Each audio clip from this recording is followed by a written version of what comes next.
زۆر سپاس بۆ هاوڕێیان لە بەشی ئۆتاق فەرمان.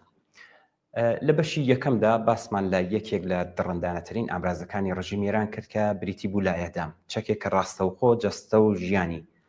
کردوتە ئامانج. ئێستا لەم بەشەدا ئێمە دەچینە سەر گۆڕەپانێکی دیکەی شەڕ، ینی گۆڕەپانێک کە لەوانەیە گولەی تێدا نەتەقێت، بەڵام کاریگەریەکەی هیچی کەمتر نییە لە شەڕی سەربازی، ئەویش شەڕی میدیایە. شەڕی ئەم سەردەمە تەنها لە بەرەکانی شەڕ و بە چەکی ئاگرین بەڕێوە ناچێت، بەڵکو وەکو دەوترێت شەڕە تازەکان لە شاشەی تەلەڤیزیۆن و پەیجی سۆشیال میدیاوە دەست پێ دەکەن و هەر لەوێشدا براوە و دۆڕاو دیاری دەکرێت. میدیا ئیتر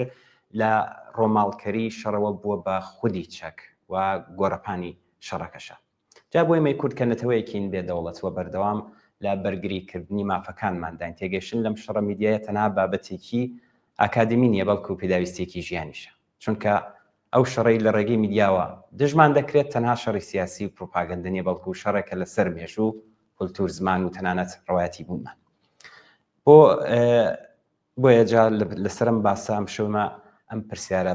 بنەڕەتیانە دەکەین. میدیا لەم هاوکێشەیەدا ئامرازی دەستی دەسەڵاتە یان دەتوانێت ببێتە هێزی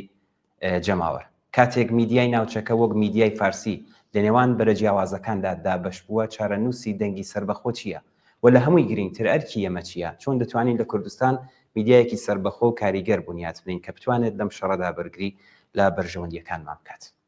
و بۆ شیکردنەوەی ئەم تەوەرە گرنگەش لەم بەشەدا بەڕێز کاک محەممەد خاکی ڕۆژنامەوان و لێکۆڵەری سیاسی لەگەڵماندا دەبێت. ئەگەر بکرێت هەوڕان کاک محەممەد بێنە سەر هێڵ. بەڵێ کاک محەممەد ئەم کاتت باش، زۆر بەخێر بێت. زۆر سپاس بۆی کە بەشداری بەرنامەی ڕاستەوخۆی ئەم شەومان بوو. سڵاتان ئەرزەکەم، هیوادارم شاد و سڵامەت بن. سڵاوم هەیە بۆ بینەران و بەڕێستان و هەروە باوکان. زۆر بەخێر بیت کاک محەممەد. با لێرەوە دەست پێ بکەین. ئەم پەیوەندیەی دانەبراوی نێوان شەڕ و میدیا لە سەردەمی ئەمڕۆدا بەڕێستان چۆن پێناسە دەکەن؟ هەروەک لە سەرەتادا باسم کرد شەڕ و میدیا چیتر دوو بابەتی جیاواز نین، ینی یەکەیەکی دانەبراون، تەنها ڕۆماڵی شەڕیش ناکەن بگرە خۆی گۆڕەپانێکی بڵین سەرەکی شەڕیشە. من بەداخەوە زۆر باش نابیسم، نازانم دەنگەکە بۆچی وایەوە. دەنگم کز دێت یا دەنگم نییە؟ دەنگت کزە، زۆر کزە. بەڵێ من پرسیارەکەم دوبارە دەکەمەوە کاک محەممەد، دڵم با لێرەوە دەست پێ بکەین ئەم پەیوەندیە دانەبراوەی نێوان شەڕ و میدیا لە سەردەمی ئەمڕۆدا بەڕێستان چۆنی پێناسە دەکەن؟ هەروەک لە سەرەتادا ئاماژەم پێدا شەڕ و میدیا چیتر دوو بابەتی جیاواز نین، بەڵکو یەکەیەکی دانەبراون، ینی هەم تەنیا میدیا ڕۆڵی ڕۆماڵی شەڕ ناکات، بەڵکو خۆی گۆڕەپانێکی سەرەکی شەڕەکەشە. زۆر سپاس. ئەوەی کە لە پرسیارەکە حاڵی بوون، چون بەداخەوە زۆر کزێت دەمکەن. ئەگەر بکرێ هەورانمانم کێشەی حەلکن فەرموو. ئەوەی کە حاڵی بووموانە شەڕ و میدیا پەیوەندیەکی زۆر نزیک و چۆپڕیان پێکەوە هەیە. پێش لەوەی گولەیەک بدەقێت، پێش لەوەی شەڕ دەست پێ بکات، شەڕی میدیایی دەست پێ بووە. بە هەزاران ئەوانەی کاری لێکۆڵینەوەکەن، کاری استراتیژیەکەن، لەسەر سایری تێکنۆلۆژی شەڕ کارەکەن، لەسەر پەیوەندیە پشتیەکان و پەیوەندی ناو میلەتەکان و ئەو خەڵکانە وانە کارەکەن، هەموویان دەسەکەن بە لێکدانەوە و بە قسە فەدای زۆر سەیر پێشدێت، پێش لەوەی هیچ گولەیەک تەقاوی. تەنانەت ئەو دەورەی کە قەرارە پلانی شەڕەکەدا بێت، شەڕەکە زۆر زۆرترە بێت و ئەو میدیا شەڕەکەیش وەختێ تەواوە بێت، ئاشترین گولە لە میدیا دەقێت و دوای ئەوەیش هەر درێژەی شەڕەکە ئێمە لە میدیایە. ئەو کەسانەی کە باشترین کەنەسەیان هەیە، باشترین هێزیان هەیە، باشترین امکاناتیان هەیە، باشترین تەکنۆلۆژیان هەیە، زۆر جار باشترین میدیاشیان هەیە. ئەگەر ئێوە مەسەلەن بۆ نمونە ئەمریکا یەکێ لە گەورەترین هێزەکانی دنیایە لەبار زانینەوە، باشترین و گەورەترین و جەبراحترین میدیاشی هەیە. یا ئەگەر مەسەلەن لە ئوروپایەوە تەماشای بکەن، پەیوەندی میدیا و تەکنۆلۆژی میدیا لەگەڵ تەکنۆلۆژی شەڕ هەرچێک هاتووە پێکەوە چوونەتە پێش. ئەوە لایەکی كێشەکەیە مەسەلەکە ئەوەیە کە ئێمە چۆن لەمە حالی ئەو دەسەڵاتانەی کە لە پشتی شەڕن هەرو دەسەڵاتانیشن لە پشتی میدیاکانن یعنی ئەگەر ئێوە تماشای ئەو میدیا زەبەلاحانە بکەن مەسەلەن لە ناوچەی خۆمان دەستی پێکەی حتى وڵاتی فلانینەیە بەڵام ئەلجەزیرەی هەیە لە بنەوە بەشێک لە شەڕەکان پای قەتەری تێدایە لەولاوە ئەگەرێوە تماشای کۆماری ئیسلامی کەن تماشای تورکیە کەن تماشای ئەو هێزانەی کە لە ناوچەکە هەن هەروە بێنە ناو ئاسیەتەکە ئەیبینن ئەو هێزانە کێن کە باسی شەڕ ئەکەن بۆ چ بەشەوەندەیەک باسی شەڕ ئەکەن و میدیاکە چ کارێک ئەگرێتە ئەسلۆ میدیاکە ئێستا ڕای گشتی زۆر زۆر گرنگە ئەوەی کە خەڵ پشتیوانی پێ بکات هەر الآن مەسەلەن بۆ نمونە ئیسرائیل دەڵێ 70% خەڵکی ئەبێ پشتیوانی لەو شەڕاکەن لە دژی کۆماری ئیسلامی بەڵام هەر 70% دژی شەڕەکەن تەماشا بۆچی ئەو دووشتە هەیە ئەو کێشە لە توە هەیەوانە ئەوەیە کە هەرێک بڵێ میدیا تەنها میدیا هێزهایەکی لە پشتە حکوومەتهایەکی لە پشتە کۆمپانیهایەکی لە پشتە دەسەڵاتهایەکی لە پشتە کە هەم شەڕەکەیان ساز کردووە هەم شەڕەکە درێژەدەن و هەم هەرێکیانە پیرۆڕای گشتی بە قازانجی خۆیان ببەنە پێشی تا دەنگی من باشە ئەوە ئایستا باشترە زۆر باش کاک محەممەد لە قسەکانتدا ئەوەت باس کرد دیارە شەڕی مۆدێرن شەڕی ئەمستەردەمە لە میدیاوە دەست پێ دەکات و هەر بە میدیاش کۆتایی پێدێت جا پرسیارەکە لێرەدایە کاک محەممەد ئایا میدیا تەنها ئامرازی دەستی بڵین دەسەڵاتەکانە یان دەتوانێت سەربەخۆش بێت میدیا الان بەهۆی ئەو هەمەگیریەی بەو هەموو فەرەکەژن و فرەڕەنیە میدیا جۆرا و جۆرە الان بە تایبەت بەهۆی سوشیال میدیاوە کە هاتووە ئەویشە نەوعێک لە میدیایە میدیا هەموو کەسێک ئەتوانێت کەڵکی ئێوە ئەمت بە مۆبایلەکەم جەنابەت بە مۆبایلەکەت بینەر و بیسەری تەلەڤیزیۆنی ئێوە ئەتوانێت بە مۆبایلەکەیان نەوعی کارێکی میدیایی کە بەڵام ئەمە چەندێک تەسیری ئەبێت چەندێک ئەتوانێت کار بکات لە ناو خەڵکان چەندێک ڕای گشتی بەلای خۆیان پێشێ ئەمە جێگەی قسەیە زۆر قسەی لەسەر ئەکرێەوەوانە مەسەلەکە ئەوەیە هەموو هێزێک هەموو حزبێک هەموو شرکەتێک تەنانەت ئێستا شرکەتای زۆر گەورە شتێکی میدیایی بۆ خۆیان داهاتێت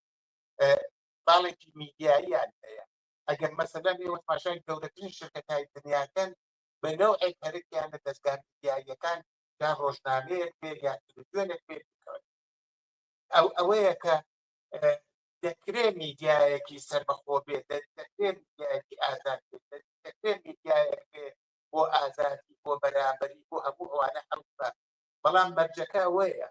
چه هێزگەلێک لە پشت ئەوە و هەر میدیایەک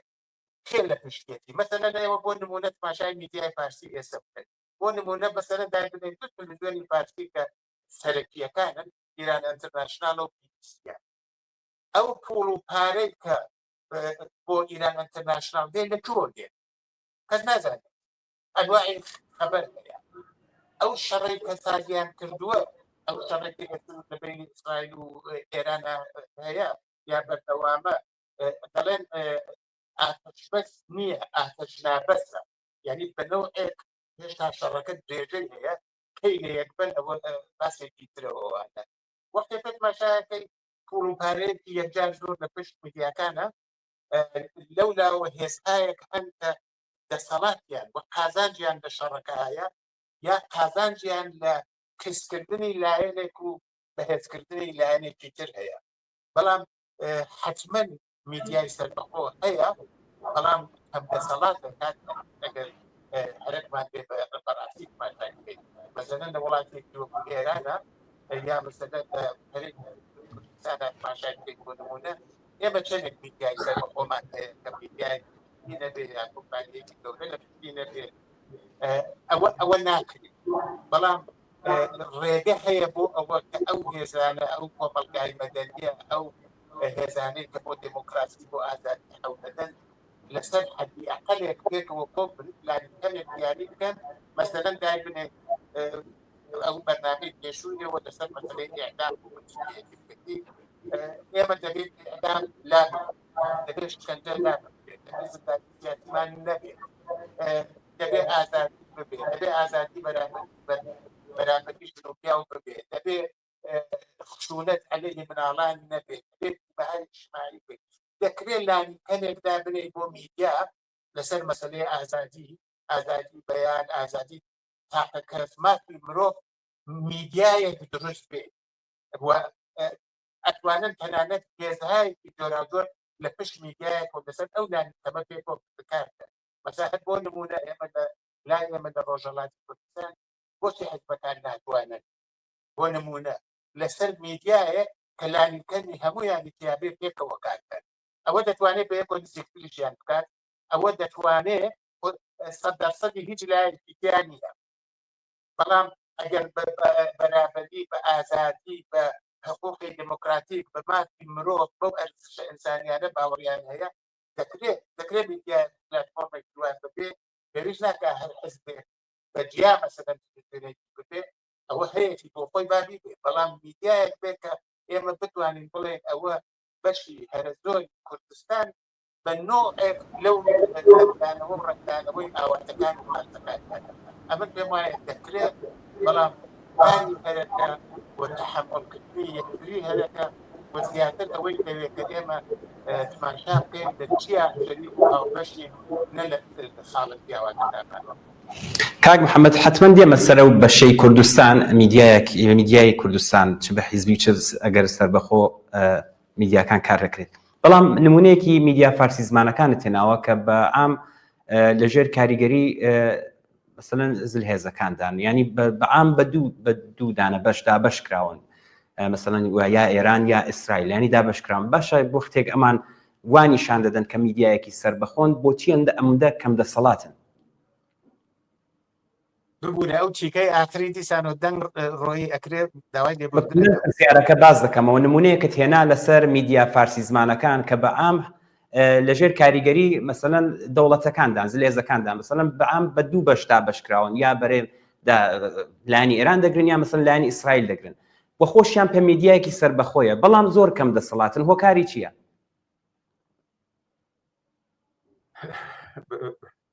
بەڕاستی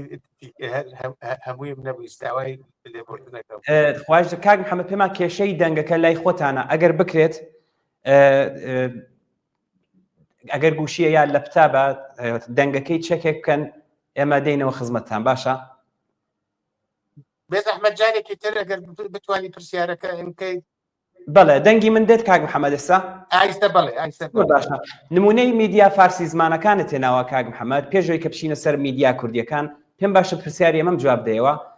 بەعام ئەم میدیا فارسی زمانەکان لەژێر کاریگەری مەسەلەن دەوڵەتەکە زلێزەکاندا مەسەلەن بە دوو بەشدا بەشکراون یا لانی ئێران دەگرێت یا لانی ئیسرائیل بەڵام خۆشیان پێ سەربەخۆیە بۆچی ئەمانە ئەوەندە کەم دەسەڵاتن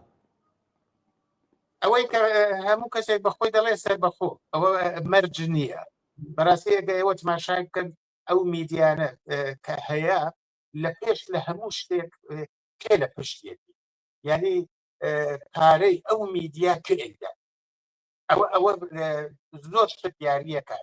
ئەگەر دای بدەیت مەسەلەن 100 دانە خەڵک لە کۆمپانیەکان کارەکات 200 کەس کارەکات بە حسابێک ئێمە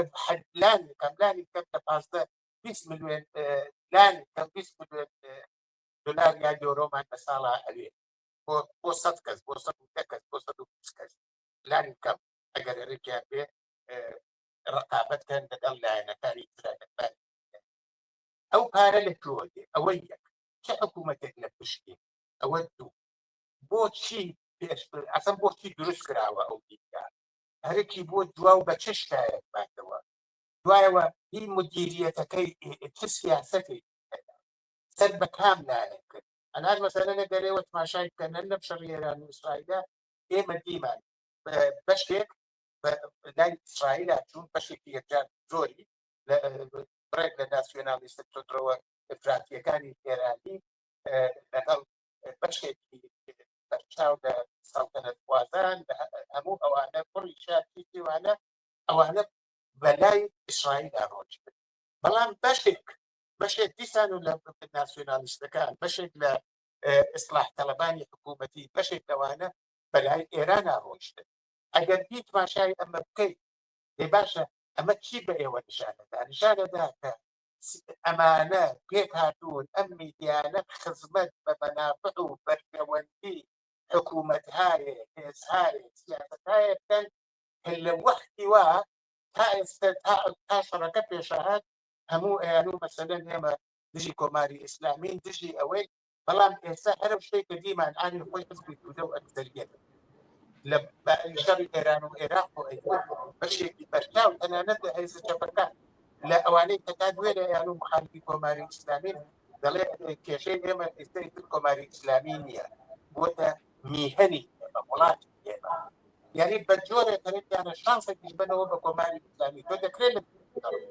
بەڵام دەکرێت حمایەت لە کۆماری ئیسلامی بکەیت ئەگەر دژی کۆماری ئیسلامی کێشەکە لەوایە ئەوەی بەخۆیان لەسەر بەخۆ هیچ نییە وە پرۆپاگەندەیە کە هەموو کەسێک دەڵێ شتێکی باش و پۆزیتیڤە بەڵام لە پشتی ئەوە کێکی ئەڵێ تی بڵێ کێ سیاسەتە پشتیەکانی دیاریەکە کێ دەڵێ لە کام لایەن و لە کام لایەن پشتیوانی بکات کات ئەمین ئەم میدیا ئێستا شەڕێکی ڕەوانیە بەڵێ لەم دەمەستەرە ئەلان مەسەلەن ئێوە تماشاکەن هەر بۆ خامنەیی چێڵێ دەڵێ خۆی شاردووەتەوە لە کولێکایە ئاوایە بۆچی هەرەکیانە ئەو هێرشە بەربڵاوەکە لەسەر شەخصی خامنەیی ئەوە تەنها بۆ خۆی نییە بێئەتباری کرد بۆ لێدان لەو هەڵقەی نزیکەکەی بۆ ئەو کەسانەیەتی ئەو 10% هێشتا باوەڕیان بە کۆماری ئیسلامی هەیە یعنی شەڕی میدیایی تەنها شەڕی میدیایی نییە شەڕێکی ڕەوانیە شەڕێکی هەرێکێکی ئەو شتێکی کە لە شەڕە واقعیەکە بە بۆمب و خۆمپارەکە بەدەستینەهێناوە لەسەر میدیاکە بە خەڵک نشانراکە بەدەستهێناوە دەنگم هەیە کاک محەممەد ئێستا بەڵێ زۆر باشە خاڵێکی زۆر گرنگت باس کرد باسی ڕەهەندەکانی شەڕی میدیایت کرد کە هەر شەڕی میدیایی نییە شەڕی ڕەوانیە شەڕی بڵین ڕەوایەتەکانە کە گرنگی زۆریشی هەیە بۆ ئێمەی کورد جام پرسیارەکەم لەوەیە کاک محەممەد ئایا ئەم شەڕە میدیایەکە تەنیا پرۆپاگەندەیە یا دەبێتە شەڕی کولتوری بڵین سیاسی کۆمەڵایەتی هونەری مێژووی وە زۆر شتی دیکە قەتعەن تەنها شەڕێکی سیاسی نییە تەنها پرۆپاگەندە نییە ئەو هەرێکێتی مێژووەکە بگۆڕێت ئەگەر ئێوە تماشاکەن ئەلان مەسەلەن سەڵتەنەت تەڵەبەکان وەختێ دێ هەرێکێتی لەگەڵ بەرابەرەکەیان شەڕکات بە درۆ و بەڕاست مێژوویەکی 2500 ساڵە بۆ خۆی دروستەکە لە مافی مرۆڤەوە تا هەر شتێکی تر یا ئەوەی کە مەسەلەن لە دژی لە دژی خەڵکی کوردستانە لە دژی منە هەرێکێکی بڵێ تۆ زوانەکەت ئەوە نییە تۆ کولتورەکەت ئەوە نییە تۆ نەریتەکەت ئەوە نییە تۆ ڕابردووەکەت ئەوە نییە لە بەهاکانت ئەدا لە هۆنەرت ئەدا لە زوانت ئەدا لە دیاتت ئەدا لە مێژوەکەت ئەدا بە فیلم بە جۆرێکی ترکێ یەن سریال هەیە بۆ دروستەکەن هەرێکیانە یەک شتی خۆیان بێتنە ناو ئەو خەڵکە و یەک شت لە تۆ بسێنەوە یا چەند شت لە تۆ بسێنەوە ئەوان هەرێکیانە تەنها خۆیان زاڵ نەبن هەرێکیانە فەرهەنگەکەیان نەریتەکەیان زوانەکەیان یعنی زوانی تۆ لا بکەن ئەدەبیاتی تۆ لا بکەن هەموو ئەوانە ئەو شەڕە شەڕێکی هەمە ڕەنگە هەمە چەشنە لە زۆر بوارایە لە بەعزە شوێنێکا شەڕێکی نەرمە کە بە زوانێکی ئارام دێ بە زوانێکی نەرمونیات دێ بە فیلمێک دێ بە تیاترێک دێ بە سینمایەک دێ بە کتێبێک دێ بەڵام لە شوێنێکی ترە شەڕەکەش بە شەڕێکی تونە بە بۆمبە بە زندانە بە ئەشکەنجەیە بە ئەدامە بە کۆچی زۆرە بدیە بە بۆمبارانی شیمیاییە ئەوانە ئەو شەڕە ڕەوایەکی جۆراوجۆر بەخۆیەوە گرێت جلوبەرگی جۆراوجۆر لەبەر ئەکا بە شێوەی جۆراوجۆر قساکە ئەکرێ هەم لەباری مەسرفیەوە بێت لە دژی خەڵکەکە هەم لەباری ملی و نەتەوایەتیەوە بێ هەم لەباری جۆغرافیاییەوە بێ هەرکی بەردەستت کە قاکەکەت ببە سەرچاوەکانت ببە یعنی بە هیچ جۆرێک تەنها شەڕی فەنگ نییە دەورێت تەنها شەڕی فەنگ نەماوە ئەو شەڕە عەرزم کرد شەڕێکی سایکۆلۆژیە، شەڕێکی ڕەوانیە، شەڕێکی ڕەوایەتەکەیەتی، هەرێکێتی بڕوا بە خۆت بڕوخێنێتیاندا، هەرێکێتی بڵێ تۆ سەر ناکەی، تۆ هەموو جارێک شکستت واتدا، ئەم جارێکی شکستت دەدەیت، تۆ پی نادەیت، ئێمە دەسەڵاتمان یعنی هەرێکێتی نەوەیەک دروستکە کە ئەو نەوە خەبات نەکە، ئەو نەوە قبوڵیکە. دەکرێت بە شێوەهای تریش بێ، مەسەلەن ئێمە لە ئێرانە ئەیبینی بە مەوادی مخدر، بۆ نمونە بۆچی دێ ئەو هەموو مەوادی مخدرە بڵاوەکاتەوە؟ بۆ ئەوە لاوی وەکو جەنابەت نەچێ خەباتکە، دەتوانێت بۆ شێوە کۆنتترۆلی بکە. بۆچی ئەو هەموو مەوادی مخدرە بە ئاسانی بڵاوە بێتەوە؟ ئەو کە دەتوانێت پەیامێکی مۆبایل بگرێت و بێهاتە زندان، چۆنە تۆن مەوادی مخدر لەم شار و لەو شار بڵاو ئەبێتەوە هێشتی پێناکرێت. ئەو شەڕە کە ئەیکا شەڕی بۆ تێکدانی هەموو شتێکی درۆ، لەباری ڕۆحیەوە، لەباری دستیەوە، لەباری ڕەوانیەوە، لەباری مکتوبیەوە، لەباری ئابوووریەوە، بە هیچ جۆرێ شەڕێکی ساکار نییە و پێچەوانێکی بۆ خەڵکی ئێمە بۆ خەڵکی خۆمان دەبێت هەموو ئەو ڕەهەندانە بن، ئەو ڕەوانناسی هەیە، ئەو کۆمەڵناسی هەیە، ئەو ئێکۆنۆمیست و ئەقتصاددانی هەیە، یارمەتی ئەداتەوە. ئێمەش دەبێت لە ئەلیتی خۆمان، لە نقطەی خۆمان لە هەموو ئەوانە کەڵ بگرین چۆن ئێمە ئەوەڵەن مقاومەتکەین، ڕاوەستین لە مقاومەتیانە و دوایەوە چۆن پێیسەکەی خۆمان پێشکەش بکەین، چۆن بڵێ ئەو مافانەی ئێمە مافی مرۆڤە، مافێکی سەردەمە، حەقی ڕەوای خۆمانە، ئێمە داوای شتێکی ترمان نەکردووە و ئێمە زۆر باشە کاک محەممەد، ئەو باسەی کە بۆ میدیا فارسیەکان کردمان، ئەمە خودی میدیا کوردیەکانیش دەگرێتەوە گەر ئێمە کەمێک واقع بین. دیارە میدیا کوردیەکانیش من ناڵم هەمووی، بەڵام هەشیانە ئەوانیش بێلایەن نین، دروستە خۆیان سربەخۆ نیشان دەدەن، بەڵام بێلایەن نین، ئەوانیش دابەش بوون، ینی بێدەسەڵاتی ئەوانیشدا دیارە. بەڵام من پرسیارەکەم لێرەدایە، ئێمە وەکو کورد دەبێت چی بکەین بۆ ئەوەی کە لەم سەردەمەدا کە میدیا دەتوانێت ڕۆڵێکی زۆر گرنگ بژێڕێ، میدیا دەتوانێت استراتیژی دیاری بکات، میدیا دەتوانێت هێز کۆکاتەوە، ڕێخستن بکات، ینی هەموو ئەو شتانەی لەدەست دێت. ئێمە دەبێت چی بکەین بۆ ئەوەی کە دەستگایەکی میدیایی سربەخۆ، ئازاد و سەردەمیانەمان بێت و دروست بێت و بێتە سەرچاوە بۆ هەموو کەس، فەقەت ڕۆماڵ نەبێت و لایەن نەگرێت، ڕاستی و دروستیەکان نیشاندات. ئەمن پێم وایە لە پێش لە هەموو شتێکە بێت دەرکێکی ڕۆشنمان لە میدیا بێت. میدیا چیە؟ میدیا دەمودەستگایەک نییە بۆ پروپاگەندا، میدیا دەمودەستگایەک نییە مەسەلەن من بەرنامە و ئەساسنامەی حزبەکەی خۆمی تیا تەبلیغ بکەم، ئەکرێ ئەوەیشی تیا بکەم، بەڵام میدیا شتێک نییە تەنها بۆ لایەنگری ئەم حزب و ئەو حزب. میدیا ڕوو لە کۆمەلگاکە، لە هەنگاوی هەوڵا ئێمە دەبێت و کۆمەلگا بناسین، لە هەنگاوی هەوڵا دەبێت بزانین لەو کۆمەلگا ئەو ئیستعدادانە، ئەو تواناییانە، ئەو خوێندەواریە، ئەو بەڕۆژبووە، ئەو تەکنۆلۆژی سەردەمە چۆن بەیان بکەین. مەسەلەن لە دەستگایەکی میدیاییە ئێمە پێویستمان بە لاوێکی زۆرە، بە ژنانێکی زۆرە، بە خوێندەوارێکی زۆرە، بە تەکنیسیەنێکی زۆرە، بە زانستی سەردەمی میدیاییە. ئەگەر ئێمە ئەتوانین ئەو کارانە بکەین، چون ئێمە سەرچاوەکەمان لە کۆمەلگا هەیە، ئێمە ئەو کەسانەمان هەیە کە بسپۆڕین، ئێمە ژنانی بتوانا و پیاوانی بتوانامان زۆرە. ئەگەر ئێمە دەستی بۆ ببین، یعنی دەستی بۆ ببین و داوایان بکەین، ئەگەر ئەو میدیا دەنگ و ڕەنگی خەڵکەکە بێت، نە پروپاگەندە بێت. خەڵکی ئەمڕۆ پروپاگەندە لەگەڵ واقع تشخیصەدات، تشخیصی ئەدا ئەگەر ئەم حزب یا ئەو حزب تەنها هەرێکێکی بە قازانجی خۆی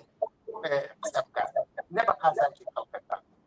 ڕەنگە خۆی بەشێک 5% لە خەڵکەکە بێ، خۆ لە مری خۆ نهاتووە، بەڵام تۆ بۆ 5% قسە بکەیت، 50% و 60% و 70% گوێ لێ ناگرن. تۆ ئەگەر بۆ 50-60-70%ەکە قسەت کرد، 5%ەکەی خۆشت گوێت بۆشلەکەن. تۆ ئەگەر بەرنامە بۆ لایەنگران و هەوادارانی ئەم حزب و ئەو حزب دروستکەی، خەڵکەکە بە گشتی گوێن لێشن ناکات، چون ڕەنگە تۆ هەواداری تۆ نەبێ، هەواداری حزبێکی دەبێت، ڕەنگە هەواداری هیچ لایەک دەبێت، ڕەنگە سەربەخۆ بێت، ڕەنگە ئەسەن دژی کاری حزبایەتی بێت، بەڵام ئەوانیشە شارۆمەندی ئەو وڵاتەن. ئەوەیە کە ئێمە ئەگەر قازانجی گشتی قازانجی ئەوەی کە بێڵێن مەنافعی ملی باش بەسەر ئێمە قازانجی گشتی قازانجی بەتەوایەتی هەر تۆنێکی ناوە ئەوە بێتە سەرچاوەمان ئێمە هەرکمانە لە کۆمەڵگادا بەگشتی بەرابەری ژن و پیا و ئازادی نەبوونی خشونە بیمەهای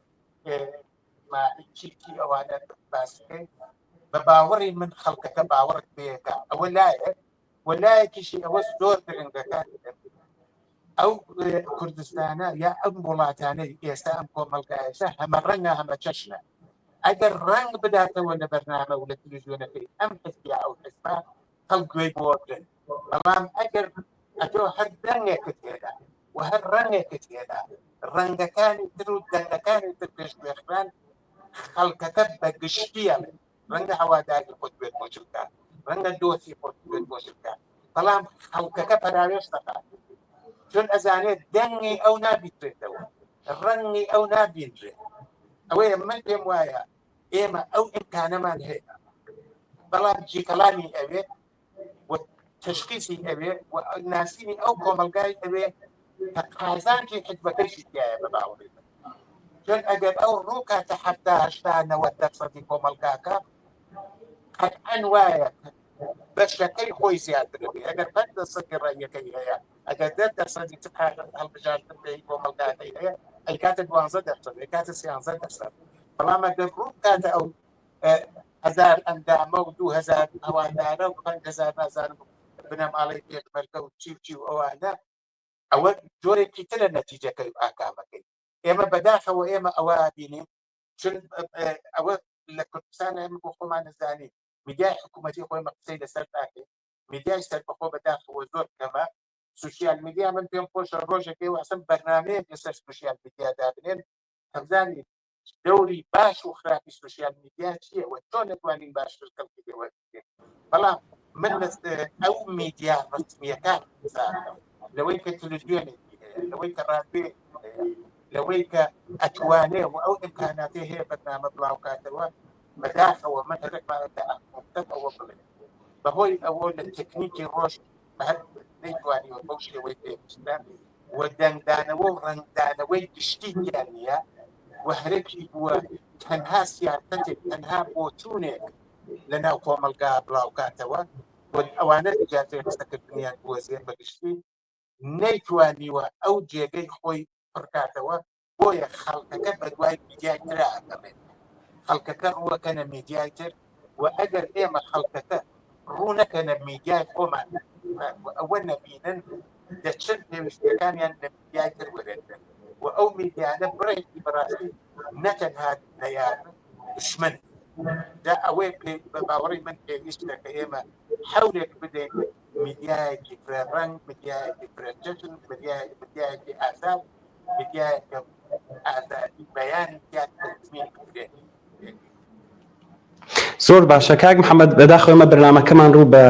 کۆتاییە بەڵام من هەر ئەوەندە لە درێژەی قسەکانەدا و ڕێنمانای کە پێشنیارانی کەدات من تا ئەو جێگەی کە